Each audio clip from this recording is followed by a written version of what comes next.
2 থেকে 2.5 মাস বয়সী চীনা হাঁসের এক ব্যাচ বাচ্চা চলে আসলো আমাদের র্যাবিট এগ্রোতে। আসসালামু আলাইকুম এভরিওয়ান, আমি মানিকগঞ্জ থেকে এমডি আসাদ র্যাবিট এগ্রোর পক্ষ থেকে।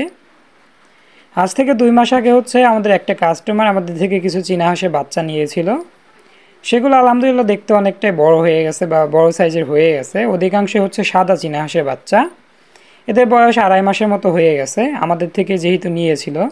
এই হাঁসগুলো নিয়ে সে একটা বড় প্রবলেমে পড়ে গেছে, সেটা তার প্রতিবেশী কিন্তু প্রচুর পরিমাণ ঝামেলা করতেছে। একটা হাঁস নাকি এখান থেকে মেরেও ফেলছে, মানে টোটালি 10টার মতো ছিল, সেখান থেকে একটা বাচ্চা মেরে ফেলছে।